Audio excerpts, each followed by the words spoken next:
Story the other day got me thinking about going out to eat in this economy.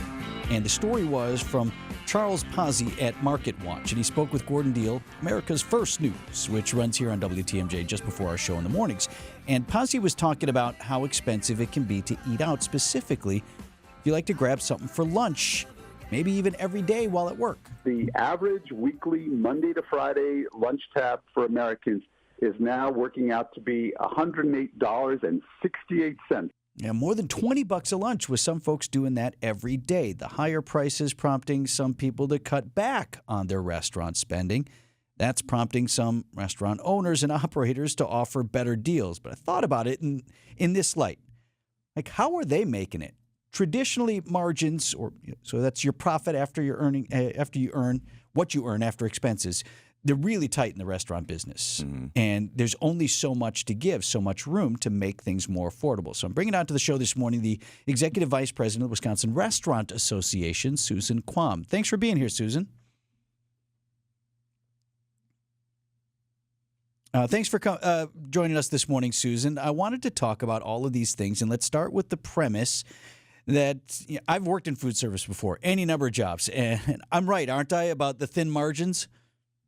Oh, definitely. You know, traditionally the restaurant industry has had here in Wisconsin about a 3 to 5% profit margin. I would say right now, based on input we've received from our members, that's down to 0 to 3% right now in the current environment. Oh my goodness. You know, that's one of those things, like you see your favorite restaurant, it's packed for Sunday brunch, and you're like, wow, these guys are doing gangbusters. Must be great. But okay, what's it like on Tuesday evening? And oh, by the way, food costs are soaring. They are. Right now, in the last 5 years, Vince, food costs for restaurants have gone up 40%. And on top of that, wages for employees have gone up 40%. And since that's, easily, 70% of what goes into menu pricing alone, that tells you where operators are as far as how they're pricing their menus and then all of the other, factors that come in and the expenses as well. Susan Quam is with us. She's with the Wisconsin Restaurant Association. So, all right. So I guess how are your members in the association, Susan? How are our restaurants that we love to eat out at and hope continue to thrive?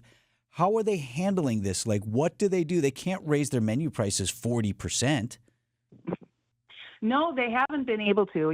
There's a lot of combinations that they're doing. One is, do they have the right mix of menu items? Are the portion sizes right?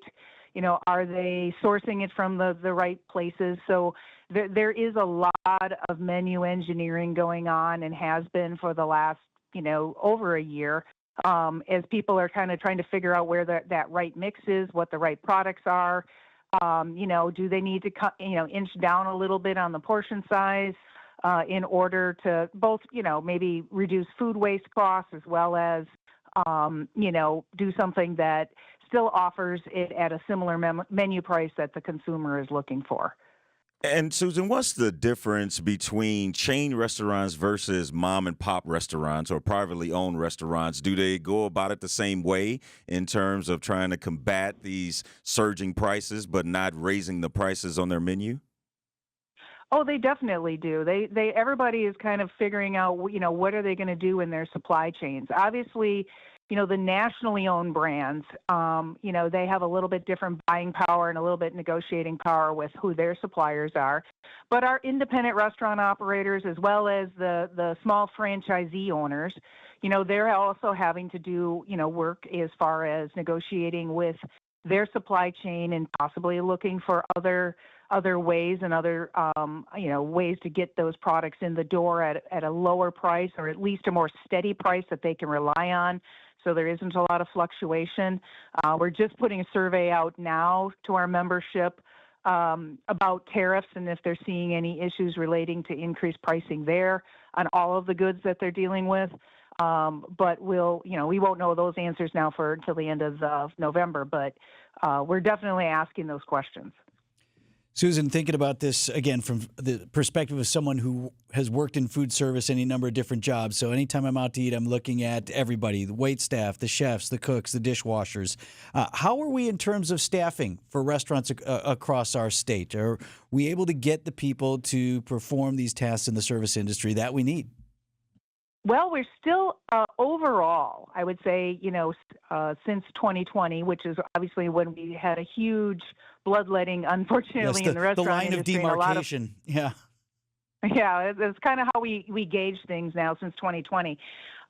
As far as recovery, our sit-down restaurants, the table service restaurants, are still not back at the same level of staffing that they were in February of 2020. So we know that we're still on the hunt because we lost some folks in the industry who just took jobs somewhere else and got out of working in the restaurant industry during the shutdown.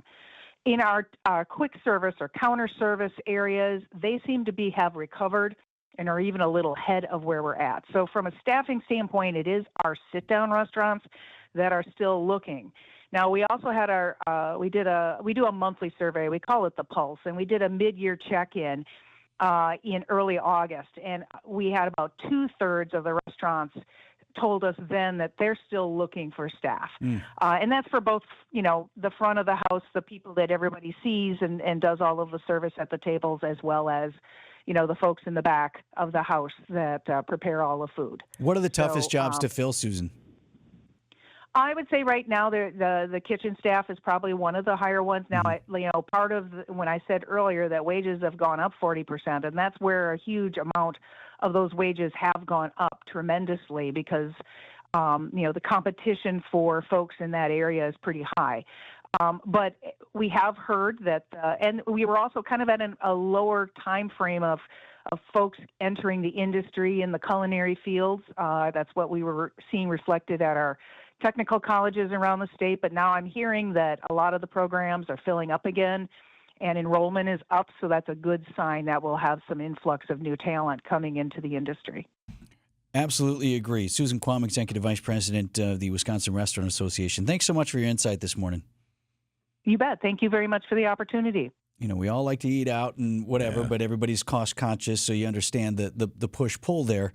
But one of the primary reasons I wanted to have her on is, again, you always think when you're in a restaurant and it's busy that everything's going great, everything's right. But what you don't see is, and in particular, this is one of the reasons that the whole carry-out thing didn't work for a lot of restaurants during COVID. Yeah. Because food's expensive, okay, but you were asking folks to come do carry-out, but what you weren't selling is the $5 soda that costs you 7 cents. Yeah, right. To fill up, that's where it is. The soda, the beverages, the booze, the things like that, where restaurants can make their money having you come in and sit down and do all of those things, or the desserts and the coffee and things like that. Exactly. Without that during COVID, many suffered and didn't make it, and some are still on their way back. 9:19 on Wisconsin's Morning News.